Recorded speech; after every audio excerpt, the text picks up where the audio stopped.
Hello, everybody. Welcome to the Real Hawk Talk after show or after game show. I think all of us can take a collective breath. Yes, like we can all be like, we kicked their ass and it was really nice, right? Although I have to say, I'm a little sad that we're not going to get to see Evan shave his eyebrows. I was kind of looking forward to that a little bit, but I would take this win anyway. Guys, this felt so good. I'm so excited. So joining me, Evan, Jeff, Nathan, we have the crew here. Brian is out for tonight as he has some family fun stuff that he's going to do, and hopefully he'll enjoy it a little bit more with this win. But, this is what was supposed to happen in this game. Am I right? Like, this is what we should have seen out of this team. Evan, I'm going to start with you. I hate to even put this out there, but I'm putting them out there. Are you happy? Are we positive? Is this a good thing? How's it going? Yeah, no, I mean, I think you nailed it. This is what needed to happen for everyone to at least take a step, maybe not fully regain that confidence that we had, in weeks 1 through 5, but this is a step in the right direction. And I was talking with folks about this on Twitter. The most important thing that needed to happen today, I think we're all in agreement, was we needed to see a confident, decisive Russell Wilson. And we saw that. He missed a couple of throws here and there. I'm not going to give him I'm not going to rail on him for the interception. I know he missed there was an open receiver in the middle. I forget who it was, but those one-on-one DK jump balls, I'm going to take those all day. And frankly, that was an amazing play by the defender. So I'm not going to spend time criticizing Russell for that play. I thought overall he looked a lot more decisive, a lot more confident. He took what was given to him. They attacked the middle. They didn't get one good deep shot in, but he kind of did, but David Moore dropped it. If you guys remember that in the second or third quarter. But yeah, I mean, this is what needed to happen today. Like, we all know this. The playoffs are about getting healthy and hot at the right time. This was a step in that direction. Yes, it was the Jets. Yes, I understand they're the worst team in the NFL, but guess what? The Giants are pretty bad too, and they looked like shit against the Giants last week. So this is even putting up a lot of points and holding them to like a shit team to 3 points is a step in the right direction. You can't tell me this is not something to be positive about. Oh, for sure. And we have to remember, as bad as the Jets are, I mean, the Bills only beat them by 8 points. They took the Raiders down to the last 13 seconds last week. It's not like they haven't had flashes of good. But, and Nathan, I'll go to you with this. The Seattle put their foot on their neck and kept it there. And it was so nice to see. Yeah. And especially, in contrast with last week when I think, Shaquille even came out and said afterwards, hey, we took them too lightly and stuff. So it seemed like there was a little bit of a statement made here that we're not going to take these guys too lightly. And obviously there's, some players involved here that maybe, help them stay a little bit more focused with such a bad team. But no, I mean, there's not much really, I guess, you can complain that the game would have been a little closer if they made those field goals. The Jets would have. And you can complain that Jamal Adams should have intercepted that pass. But there's always something to complain about. But this game was pretty much nothing but good news. It was good news. And it was kind of fun to watch. Jeff, I asked in our chat when the last time Seattle even managed to blow a team out, and it's been years. I think that if they were going to do it, this, of course, was the team they should have done it against. And thank God. I'm telling you, I don't think my psyche could have handled this being even like a 10-point game. I think it would have absolutely crushed me.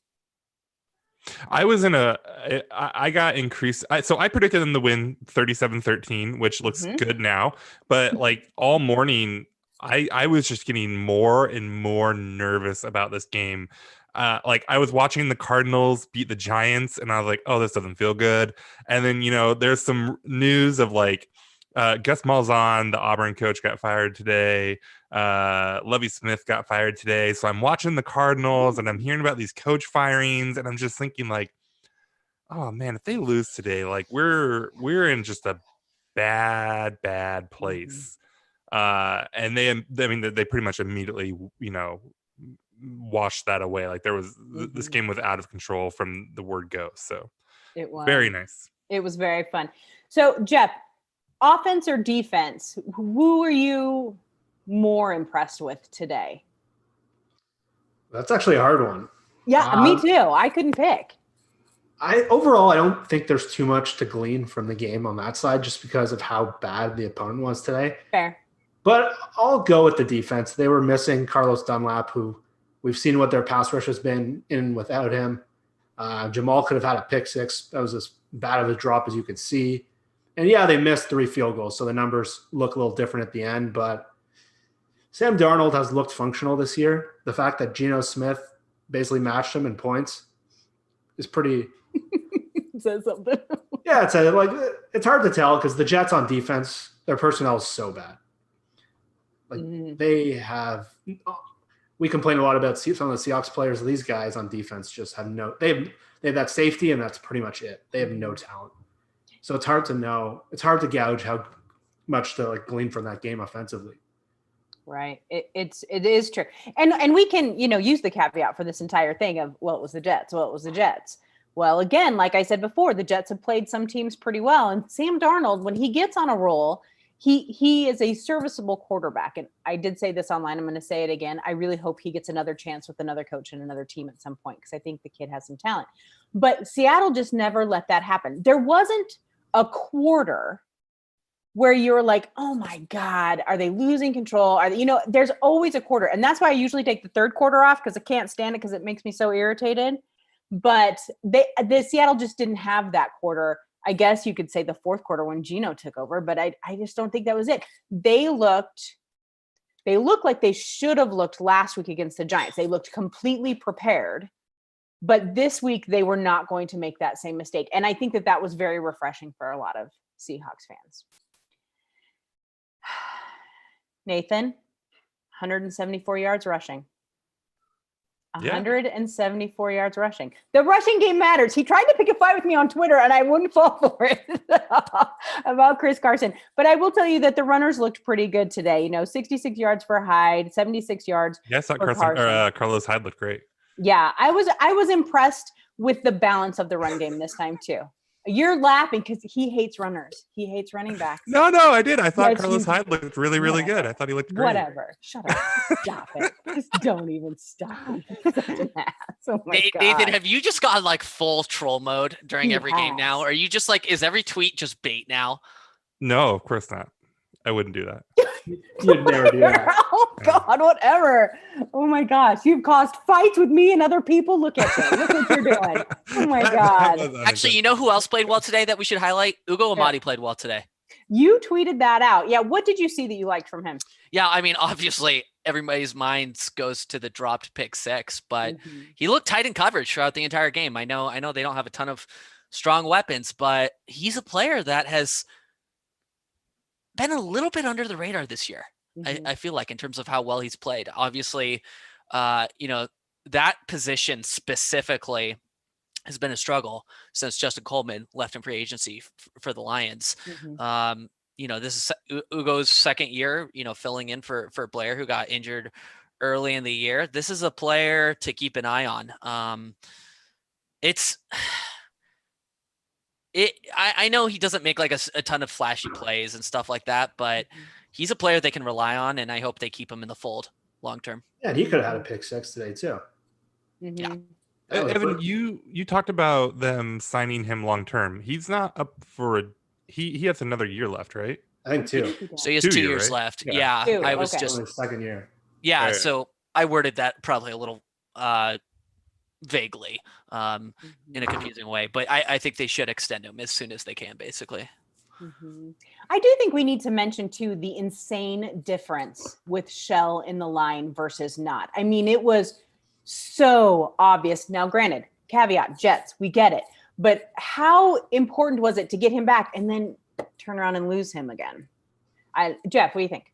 Well, I don't think that's the case where it is the Jets, because you've seen it all year, and you've seen, and we saw the other end of the spectrum today where the fourth string right tackle comes in again, and it's just he looks terrifying when he's out there. Chad Wheeler, he had some okay moments at the end, but like the first couple of plays, they showed like a close up of one of his missed blocks, and it was so bad. But yeah, I don't think it is the Jets with Shell. You've seen it all year, and having that steady right tackle, what that's meant for their offense compared to what they've had with Ifedi in the past. And next week they're playing probably the best defensive line in the league. So Chase Young looked insane today. I'm going to enjoy this win before I have to deal with it. Yeah, we need to know what Shell's status is, because that D-line has destroyed the Niners today. Absolutely destroyed them. Without question. I can't even get there. Like, I want to enjoy this blowout because we only get one every 3 years. And then we'll move on to what could be the disaster. Although we did hear Alex Smith did go out with another leg injury today. That just breaks my heart. That's a whole other thing. But Russell Wilson today, 21-27, 206 yards, one interception, which again, I didn't hate that interception either. I think that was pretty good. 122.6 rating. I think that was pretty impressive. Although then there was Gino Smith. He had 4 or 5, 33 yards. I mean, come on. That's not so bad for a backup, right? I was thrilled when they put him in. I wasn't. I didn't want them to put him in because I wanted 50 points like Brian did. But at the same time, I'm glad he got to get in there and play against his old team. I thought that was cool. But I don't think any of us want Geno Smith in permanently or for any length of time. That was just a disaster. All right. So, Nathan, you look at these stats, and I know that you love the numbers. And so when you look at them against this bad of a team, does that give you hope going into the rest of the season? I mean, we all know where Evan stands. He's not ready to be excited yet. But where are you at with these numbers? Yeah, I mean, I think it's the numbers, the eye test, it's all the same, right?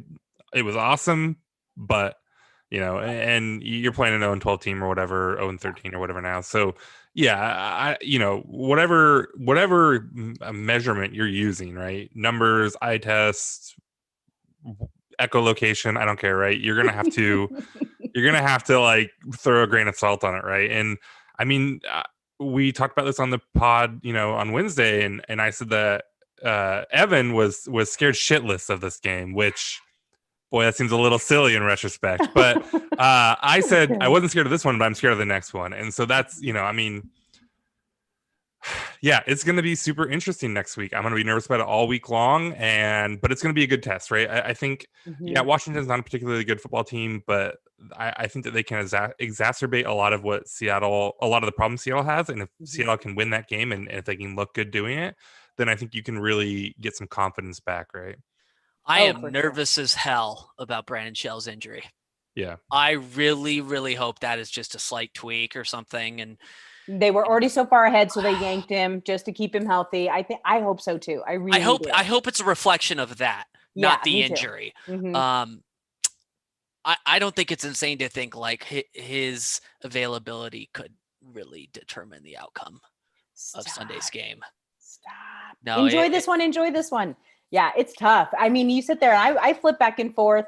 And so I could watch some of that San Francisco Washington game, and that defense. Oof. Yeah, it's a little bit scary, but you know what? So is their offense. So we'll see kind of what happens there. It's not quite so solid. I think that's when I was thinking back about this and a couple of weeks ago when we were talking about this 4-game stretch where everyone expected Seattle to go 4-0, that it was going to be, strong, that what we needed to see. I remember Jeff and I were nervous about the Giants game. And then the rest of you were nervous about this Washington game. And I think that's interesting because of where the NFC East is, right? It's a supposedly crap division, but they're not playing these teams like crap. And I think that's interesting. And so I'm wondering what that says for the division if Seattle continues and has to play them as a 5th seed. I think it'll be interesting to see what happens next. So, all right. So you guys, you mentioned Hugo Amadi. Who else deserves a shout out in this game? Jeff, who do you think deserves a shout out in this game? Besides Penny Hart, who runs really fast. Just saying. Well, that was impressive. It was a great we got to run. shout him out for that play. Yeah, it was a great run. That was cool. I didn't even know who it was after the play happened. I was like, who the hell's that Seahawks receiver? What number's that? Look that up. I don't even know. That's a tough one. I know. I have one if you don't have one. Yeah, go ahead, jump. Sure. I thought Snacks had a good game. Not just in run defense. I thought he was actually able to push the pocket a little bit and get a little pressure as well. Jamal Adams did not force that fumble.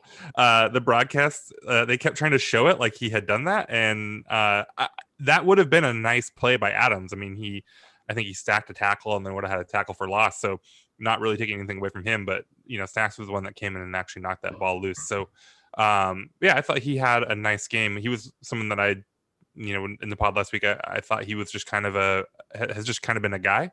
And today I thought he looked much more like what we were hoping to get out of him. Mm-hmm. Absolutely. Jeff, do you think of anybody? I'll go with just some of the other pieces in the passing game. I thought Disley looked competent again today. I thought Freddie Swain looked really good early on. When Metcalf went out, Swain went in there pretty well. And I'm still nervous every time David Moore does something. He terrifies me. He's a little hot and cold, but he didn't look too terrible today. He had a couple nice plays. Okay. Yeah, just that deep ball, the one ran in his hands. Yeah. Defensively, Snacks is a really good call out. Shaq Griffin had kind of a weird game where he kept celebrating when he had obvious pass interference penalties. He kept doing these toe dances. That was actually kind of annoying to me. Yeah, I don't know why. Clearly held that guy's arm. Yeah. You know what you're doing, right? I thought it was interesting that Metcalf and Lockett, Metcalf had 6 receiving receptions. Lockett had 5. They seemed a lot more split this time. I think that they saw that Tyler was kind of getting past those guys a little bit. But neither one of them had a huge game, 61 yards and 52 yards, for each on the receiving game. It was a really interesting receiving game because they really did split it kind of between everybody. It was really pretty impressive, including Jacob Hollister, that his 20-yard catch that he had. So I think that they kind of mixed it up just a little bit more. Do you think that could be, instead of being so DK heavy, which we've kind of come to expect, is a reflection of last week's game where they just kind of shut him down? Anybody?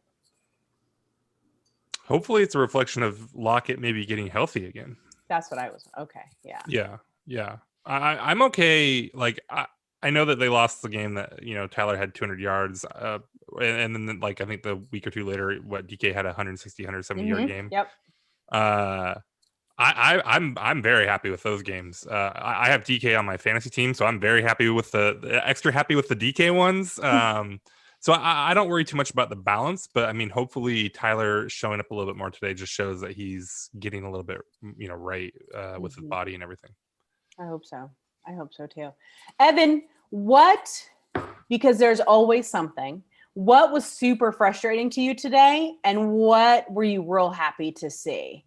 Yeah, Jason Myers gave that, pity miss to make the Jets kicker feel all better about himself. And I just felt like he didn't need to do that. Him. Yeah, it was really like an awesome, kind display of sportsmanship. We don't see that a lot in the NFL. So I was actually bummed to see that by Jason. I thought he went a little bit easy on them. I guess that's the only complaint I have from today's game. I'm trying to think. I wish Jamal had caught that interception, in the first or second quarter. That annoyed me. We had players that just dropped easy interceptions. And I feel like that's something this team struggles with or has struggled with this year. Okay. And actually news, literally right now, Brandon Shell tweaked his ankle. Pete says, and I quote, "It's going to be a touch and go week." I don't know what that means. Well, but with Pete, who knows, right? Who knows? It could be anything. It could mean he's out for the season, or it could mean he's going to play on Thursday. Who knows? So I just had to share that update on his status. So Corbin has an interesting tweet on this. It's a little different than all the other ones I'm seeing. Corbin Smith says Carroll says Brandon Shell tweaked ankle one too many times, and they decided to take him out. So precautionary. We'll have to watch. Yeah. I hope it's precautionary, and it would be logical for it to be precautionary. I mean, they were so far ahead. There's no need. If he was saying, "Yeah, it's starting to hurt again," yank him out of there. They didn't have to worry about points at that point. So let's all hope that that's exactly what it was, because I would be nervous otherwise. Yeah, the one too many time things makes me feel better about it, but then the touch and go the rest of the week, that makes me feel worse about it. So I don't know. I guess wait and see.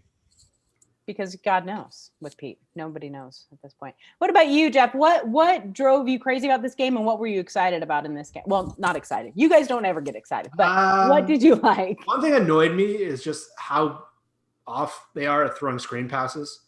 Okay. There was one early in the game where like they had it set up perfectly. Carson probably could have had a touchdown or like a 30-yard gain. And that was the play right before they threw the interception.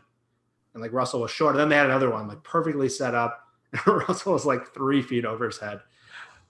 But like if that's my biggest complaint, that's pretty little. Right. There wasn't much to complain about in this game. There wasn't a minute where I was worried. The first drive was a little annoying of the game. Just Frank Gore rushed for 10 right away. It was like, oh my God, are we going to lose to these idiots? But after the first play. After the Seahawks went down the field so quickly, you're like, okay, this is a tune-up game. This is like a college game against like USC would play like Abilene State. That's what this feels like. Mm-hmm. It's hard to like take much away from that. But it is nice. Go ahead. Are we ready to talk about how Brian Schottenheimer may have coached himself into a head coach position today? Oh my no, because we can get there. But there's one annoying thing about this game that everyone has forgotten. Nathan's got to go first. Okay. DK costing this team 15 yards on a stupid celebration. Oh, shut the hell up!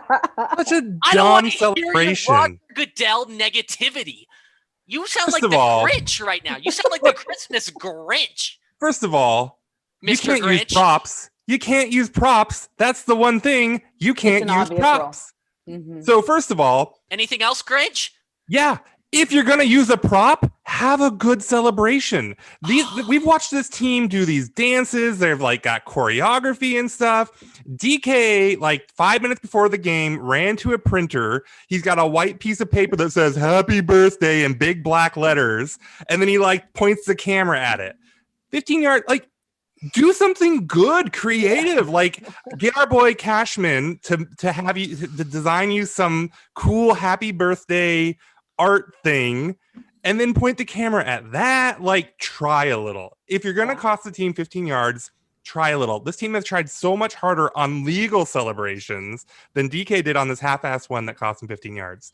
But he did get that back though when he was taunting the Jets player from the sideline and got an unsportsmanlike on that kid. That was why hilarious. They took his helmet off? Yeah. Okay. Also, away at him. Annoying as hell, Gannon was the announcer was terrible when he was calling that penalty. Oh, I guess he said like it's slow-mo. We're watching him take his helmet off, and Gannon's like, "Wow, I guess he just said something to the ref. Who knows what he said?" Like it's illegal to take your helmet off. You should know that. Well, they also spent a good 5 minutes discussing the car accident that happened outside of the hotel when the fourth quarter. It's like, yeah, we know the game's boring. We're happy about that, but it's your job to find something to talk about. It was just like so stupid. Bad. Oh my God, it was awful. All right, let's talk about Shoddy and this head coaching job. It was put out today. Was it the Texans? The company that's looking for a head coach for the Texans did put Schottenheimer's name out there. I don't see that happening. What has he done this year other than the first 5 games that makes him head coaching material? Anybody? I'm at a loss for words here. So let me give you just a preface on this. These search firms that teams hire are very big on relationships. They're very relationship driven. Like those search firm got Pat Shurmur hired with the Giants, which was like a huge fail. Like a guy whose dad coached in the NFL, Fritz Shurmur, under Mike Holmgren. It was very telling the way it came out that I think it was something Hughes had to present Schottenheimer's case. That his body of work is not presenting it. They needed a search firm to come out and present a case for Brian Schottenheimer, who has a lot of friends around the league. I thought that was very, very telling because I thought there's been points where earlier in the year where it definitely looked like Shoddy was a candidate for a head coaching job, but his name's not coming up anywhere. I thought the way Schefter presented it as well was something that he wanted other people to see because to me, that was why. I don't see Shoddy as a head coaching candidate, but if Houston hires him, that means we're going to have to lose Josh. Josh is going to have to become a Texans video guy. So, well, here's the thing. You hear this happen all the time. It's like, people leak you hear about players, you hear it with all kinds of stuff where people leak this information and it's really just to drum up interest. But I just don't see Evan, I do not see anyone having actual interest in Shoddy as a head coach. I mean, you guys are wrong. like clearly there is interest. No, What I want to know is how much of these corporate head coach search firms take as a cut. Like, how much are the freaking... They pay them a shitload of money. Yeah. It's ridiculous. Yeah. If you don't know the best candidates in your own business, it's unbelievable. Right, for sure. I mean, I have no real commentary on it outside of I'll be a little bummed if somebody poaches Shoddy. I will be. Okay. Why? Because, like, yeah, the offense is like sucked for the past 5 weeks, but like the offense was also really good for like 6 weeks too, and was really good today. I think they're on an upward trend. The offense is. I don't think these struggles are going to continue. And even when, sorry, go ahead.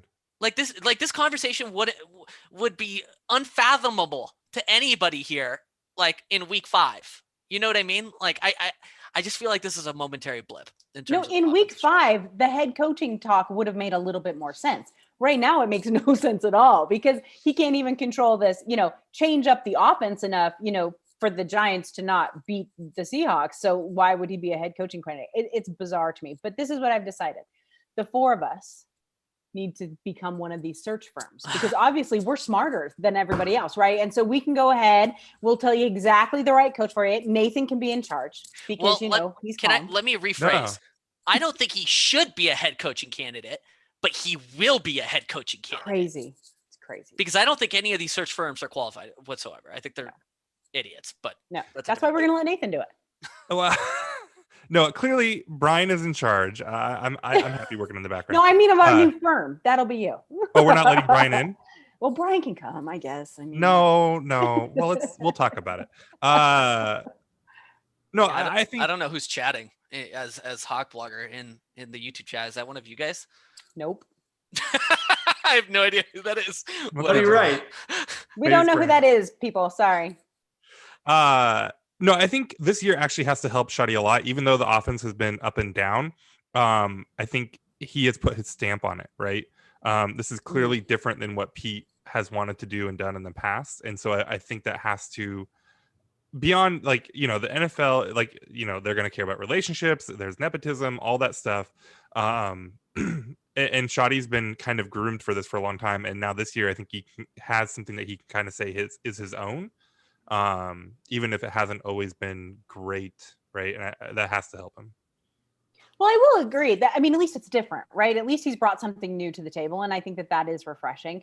Just how well it's worked or how long it can work, we don't know, because obviously some teams have already figured that out. So I don't want people to think that, we're bashing on Shoddy, but we do it all the time, but we don't want to, that's not the point. It's just bizarre. It was a weird thing to see today on Twitter that his name was up for the Texans head coaching, and the Texans is going to take massive overhaul. You need someone with some serious experience there. I'm not really sure that he's the guy to do it. I don't know.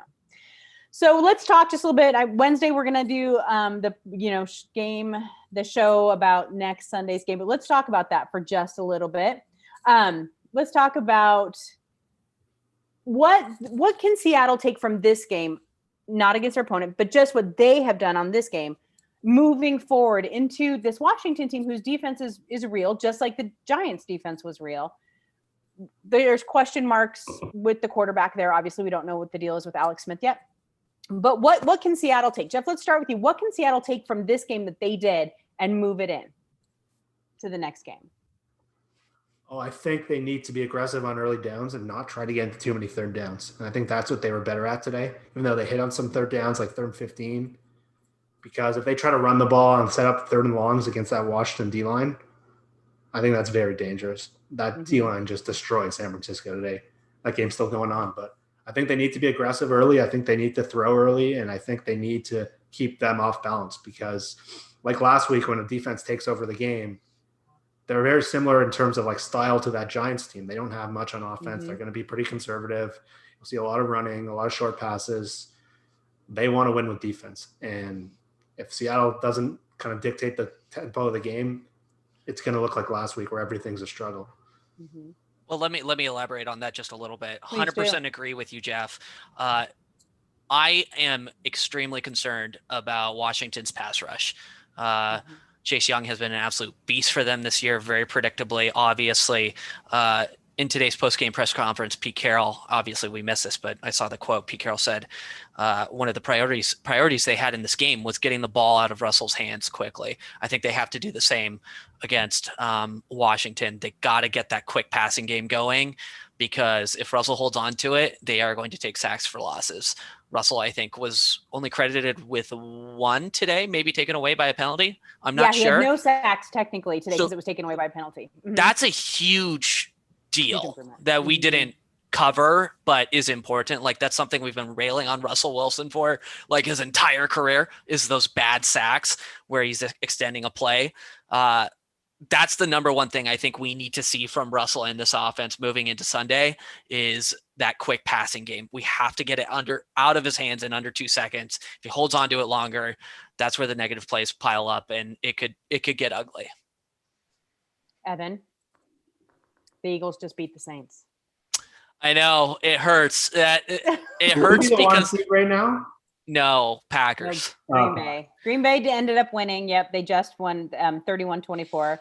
There was a little question mark around that game for a little bit, though. But yeah, the Eagles won 24-21. Maybe the Taysom Hill talk will calm down a little bit. Let's hope. But yeah. So anyway, Evan didn't want to hear about that earlier, so I wanted to make sure he knew this time. Nathan, what about you? What do you think? I mean, if Alex Smith doesn't play, this team is very different. Washington's very different under Haskins. We know that. That's real obvious. So is it just going to be all about Russell taking over on offense, or do you think, if the defense can just constantly keep them off the field, that will be enough? I think it's going to be. I mean, we just saw them lose to Colt McCoy. So I think this is going to be about. I want to say this though. Daniel Jones got benched. They put Colt McCoy in that game today when they played when Giants played today. I thought that was interesting. And then he actually is the one that scored the touchdown. So I thought that was real interesting. Sorry, go ahead. Okay. I mean, it's still Colt McCoy. So for me, like that part of it doesn't matter, or I mean, obviously it matters, but like it doesn't. It's not what I'm concerned about, right? Mm-hmm. To me, it's just about how can this offense work against that pass rush. Yeah. I think so too. Well, we're going to talk a lot more about that later this week. Guys, we blew out a team. We kicked their ever-loving ass. Isn't that what we wanted? Isn't that what we've all been crowing for all season long? Doesn't it feel good? It feels rare. Like I in a sense, Dayna, I don't feel like it happened. Right. Like this doesn't feel real. And I know we're going to sign off in a second, so I have to get this word in. Joe, I don't know if you guys saw this tweet just now from Joe Fan, and I'm just going to quote his tweet here. I asked Pete which quarter, this is Seahawks beat reporter Joe Fan. I asked Pete which quarter he felt the Seahawks had won the game against the Jets. He missed the joke, and he responded, quote, "I'm not sure why you're asking the question." Oh, he didn't miss the joke. He just wasn't going to play the game. Exactly. Oh, my God. Credit to Joe for asking that. Joe has to be a little careful with that. Like, Pete screams that shit at the top of his lungs in front of 50 other men as a hype thing. Like, he clearly it's dumb as hell, but he believes that shit. So he does. And it was a great tweet early at the end of the third quarter when they pulled and put Smith in, and he's like, "Hey, I guess Pete doesn't think you have to win in the fourth quarter." I cannot believe he actually asked him that. Kudos to him for doing it. I didn't think he'd actually do it. So that's Joe just doesn't care anymore. He doesn't care. He's all in on making Adams mad. He's just all in on all of it. I love it. Love it. Love it. Love it. All right, guys. How long are you going to be able to hold on to this? Hold on to the happy, because our chat on Twitter gets real dark real quick. And so how long are you going to be able to hold on to this happy before I have to remind you that it's a good thing again? We're going to hold on to this win till tomorrow morning. Yeah, tomorrow morning is on to Washington. We are on to Washington. I hear the injury update at right tackle. That's fair. That might send me into a bad place. No. Because games like today are weird. You go into it and you're like, okay, if they win, it's like, all right, well, they were expected to win. And if they don't blow them out, or if they lose, it's like DEFCON 5. So it's a hard week to stay super excited about, because they kind of just did what they were supposed to. But isn't that refreshing? Because Seattle doesn't always do that. Isn't that good? I will tell you, I'm looking at my Twitter timeline and already people are like, yeah, we better talk about Washington. They're a mess. People have already moved on. The fans are like, yes, thank you for, the 37-point win. We're on to the next one now. That's Seahawks Twitter. That's just the way it is. So, all right. Anyway, any last thoughts from anybody? Nah, just good. It's good to not have an angry group. I'm very excited about that. So, all right, everyone. Well, thanks for joining in with us. Make sure you hit that subscribe button. Make sure you give us a thumbs up too. That will be huge. Join our Patreon for sure. And I'm a terrible host. I don't have our Patreon link. Evan, what's Patreon? Patreon.com/hawkblogger. It goes straight into our nacho fund. I'm just kidding. It goes to I don't get nachos. It does not go to nachos. It's not go to nachos. I want to be very clear. It goes to charity. It does go to charity. And then you can join us over in the Slack channel where there's all kinds of fun. There is a positive vibes only channel, which is where I live. The rest of them go fight it out and the rest of the stuff. So join us, and then we will be back again on Wednesday. So thanks for hanging